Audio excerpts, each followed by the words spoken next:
आज की डेट में तुम जानते हो रेल भी बिक गई और अब शिक्षा बिक रही है, ये पता है तुम्हें? हरियाणा सरकार की पॉलिसी नई निकली है, धीरे धीरे देश के कई राज्यों में पहुंचेगी। हरियाणा सरकार का देखो तुम क्या किया सरकार ने कह दिया, अखबार में आ गया लिखित ये कि जिसकी सालाना आय 1,80,000 से कम है हरियाणा में, उनके बच्चे अगर गवर्नमेंट स्कूल में जाते हैं तो 500 रुपए फीस देंगे। फ्री में नहीं, 500 रुपए फीस देनी पड़ेगी। और अगर उनके बच्चे प्राइवेट स्कूल में जाते हैं तो सरकार उनको 1100 रुपए देगी। ये तो उनको मिलेंगे अगर उनके बच्चे जाएंगे तो, और ये उनको देने हैं।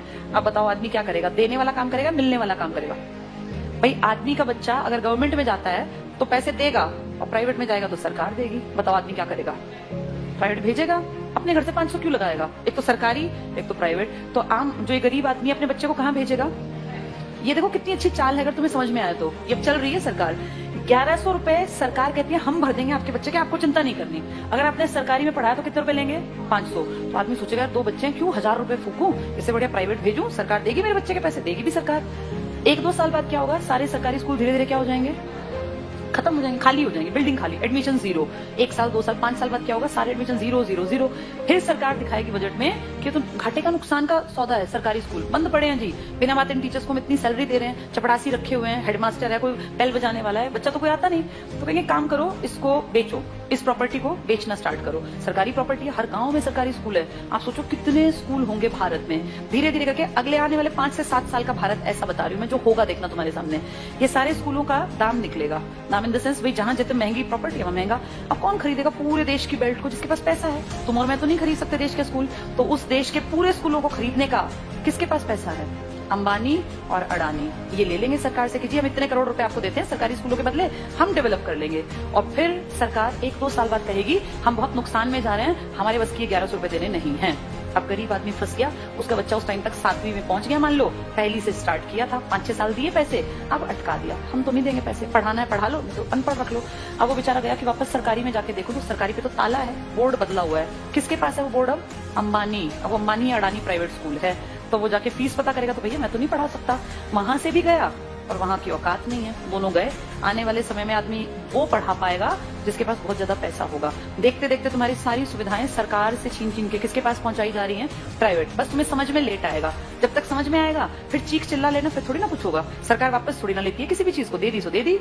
मैं तुम्हें अपना एग्जाम्पल देती हूँ। जब मैं जॉब में आई थी ना, उस टाइम पर हमारा पहला बैच था जिनकी पेंशन बंद की गई थी। मैं उसकी खुद, जैसे ही मान लो लाइव तुम्हारे सामने एग्जांपल हूं, जिनकी सबसे पहली पेंशन बंद हुई वो हमारा बैच था। हमें समझ ही नहीं आया कि सरकार ने क्या किया, क्योंकि उस टाइम हमारी उम्र थी 20-21 साल। 20-21 साल के बच्चे को थोड़ी ना पेंशन की कीमत पता है। लेकिन अब जब उम्र बढ़ रही है तो समझ में आ रहा है सरकार ने सब कुछ खत्म कर दिया बुढ़ापे का।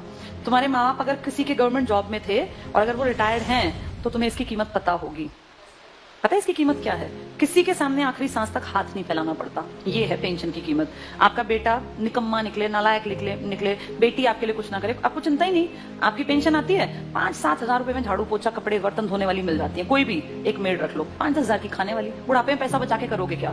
अगर तुम्हें सरकार से 35 हजार भी मिलते हैं तो तुम अपने ऊपर खर्च करो ना, क्यों किसी के सहारे बैठे रहना? और जिनके पास पैसे होते हैं ना, बुढ़ापे में वो प्यारे भी लगते हैं सबको। जिसके पास पैसा नहीं है ना, वो बोझ लगता है। फैक्ट है। तुम्हें अपना चश्मा बनवाना है, तुम्हें क्यों बेटा मेरा चश्मा, क्या जरूरत है बेटे की? तुम्हारे पास पैसे हैं, जाओ मार्केट, अपना घूमते फिरते जाओ, अपना टहलते हुए चश्मा बनवा लाओ। ये कीमत बुढ़ापे में जाके अकल आती है।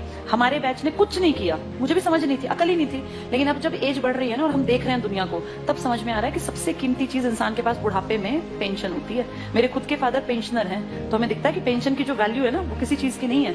इतना रखा पैसा आप यूज नहीं कर पाते। महीने के जब वो 30 हजार आते हैं ना, तो आपको लगता है यार मैं तो जब तक जीऊंगा आखिरी सांस तक ये तो आने ही आने हैं, और ये बढ़नी आप फ्री होकर काम करते हैं। लेकिन ये अकल उनको थी जो पेंशन यूज कर रहे थे या बुढ़े थे। पेंशन रोकी किसकी गई? जवानों की, जिनको अकल नहीं थी। हमें थोड़ी ना अकल थी 20-21 साल में कि पेंशन बंद करने से किसी ने कुछ कहा ही नहीं। सरकार ने सीधे कह दिया अब के बाद आगे जो बच्चे आएंगे नौकरियों में उनको पेंशन नहीं मिलेगी। अगर हमें अकल होती, सारे देश के लोग आवाज उठाते तो ना बंद होती पेंशन। अगर सब भाई किसानों ने क्या किया, इकट्ठे हुए तो क्या कृषि कानून वापस नहीं हुए ना? तो अकल हो तो आदमी उस टाइम पे सही डिसीजन ले ले। पर आज अब तुम कितनी कोशिश कर लो, क्या सरकार पेंशन बहाल कर देगी? नहीं करेगी।